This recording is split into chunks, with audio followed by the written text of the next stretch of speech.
Excellent song. Probably one of his best. Great subject matter. Very relatable in a sense of the person, from their point of view, is non-judgmental. In addition to that, they're very wise about life, wise about the reality of, hey, it's not a perfect world. Shit happens. You do what you got to do at the time to make things better. Do what you got to do to survive, and then get yourself out of that situation, whatever it may be. Everyone's got a story. Everyone's had shit happen to them. Now it's a question of what you're going to do with having survived all of that.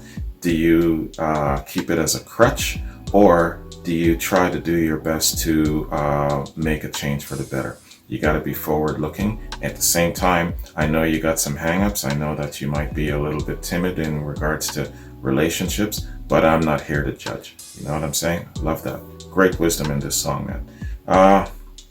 Hey, Tom Petty. It just keeps coming back to me how I have just not done enough Tom Petty, man. Dire Straits is another one. I get these ghost pangs of how would I describe it? It just keeps coming back to me that there are certain artists that I just have I've been delinquent on not covering, and sometimes it just comes to my mind, oh my gosh, I really got to do something to cover this artist. Tom Petty is one of those, and Dire Straits is definitely another, man. Let's do a little read on Refugee. Guilt's the word I was looking for. Little pangs of guilt. Refugee. Refugee is a song recorded by American band Tom Petty and the Heartbreakers. It was released January of 1980 as a second single from their album Damn the Torpedoes. It peaked at number 15 on the Billboard Hot 100 singles chart in 1980. The song is in compound AABA form. I don't know what the hell that means. Composition and recording. The song's co-writer, Mike Campbell, said Refugee was one of the first songs he wrote, and recounted, quote, I just wrote the music and handed it to Tom, and he put the words over it, and when he did, he found a way to make the chorus lift up without changing chords. Okay.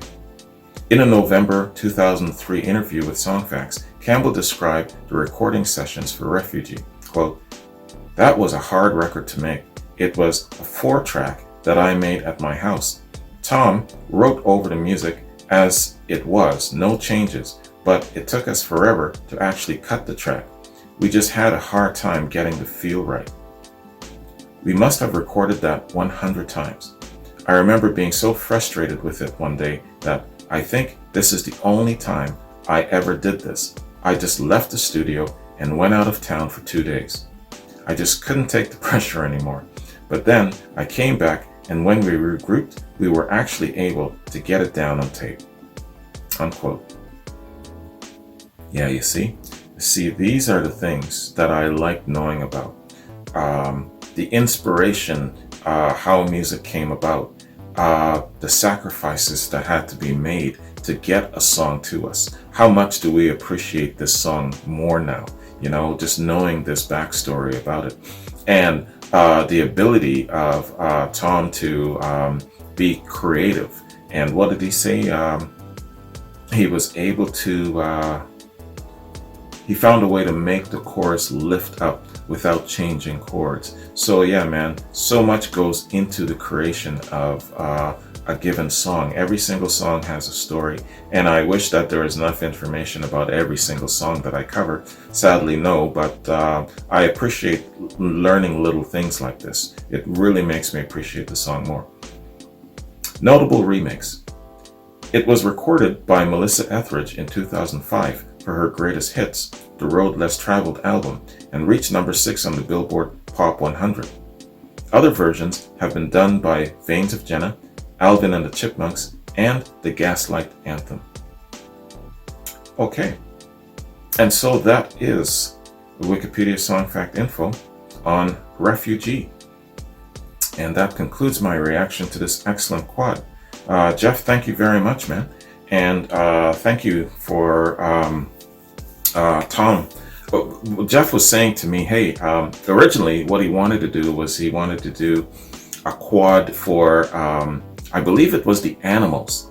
And then the Animals is one of the groups that I covered during my British invasion phase when I first started my channel. He saw that and then he realized, hey, okay, you've really covered the Animals quite well. So how about Tom Petty? And that's where how Tom Petty came in onto the radar. And I'm glad too, because like I said, man, he's one of those artists that I always feel that I should be doing more for.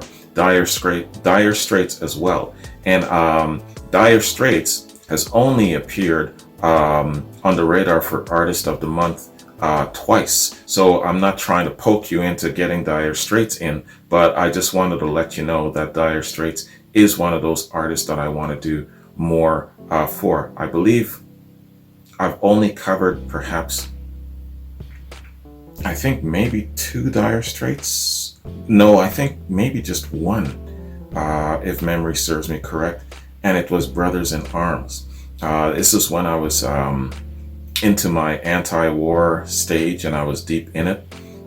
You all know that story. I got a little bit too deep in it. And so, but Brothers in Arms was one of those anti-war covers. Let me know if you want to see that and I'll re-upload it. Anyways, hey man, back to Tom. Very, very well, very sorely missed, I gotta say. He's one of those artists that has a lingering ghost about him that I think about him often when I'm doing these classic rock reactions. Same with David Bowie. I really miss David Bowie. And, you know, these artists, they come into your life, they're only here for a short period of time and then they're gone. So the ones that are still alive, these legends that are still alive, man, we really, really got to get out and see them before they pass, you know, if they're still on the road. Of course, I'm thinking of John Fogerty as an example. I'm thinking of Eric Clapton as well. So, you know, there's some great artists out there that are living legends that are still around. You got to get out and see them before it's too late, man.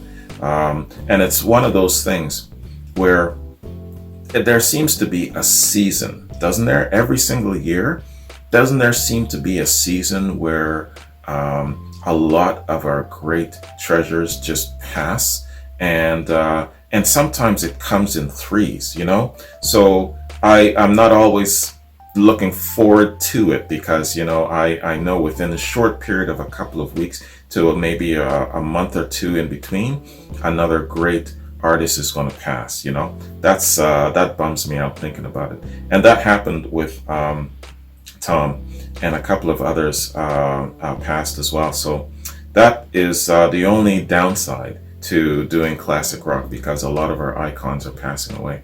Anyways, hey man, I'm not going to end it on such a down note.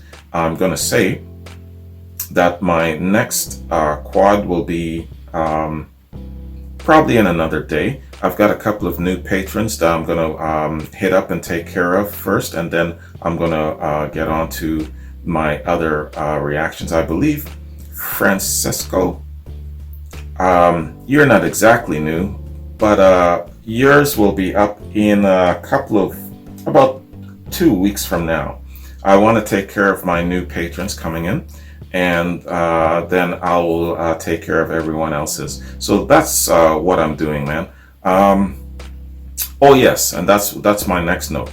I am going to be starting Quadrophenia later on, and there is a read. Willie Russo sent me a link, and I've got to read that and get acquainted with it before I actually start getting into the body of doing the Quadrophenia reaction. So what I'll do is I'll do a read, and then immediately I'll start reacting to side one. It's going to be a little bit different, kind of like in reverse, but I really want to absorb first what Willie wants me to know about the album going forward before I actually proceed. So that is what's in the chute for the next day or so, man. So thank you very much for joining me. I hope you like this reaction. Tom Petty is one of the greats, man, and I miss him till this day. Have a good one, and I'll catch you in my next complimentary quad.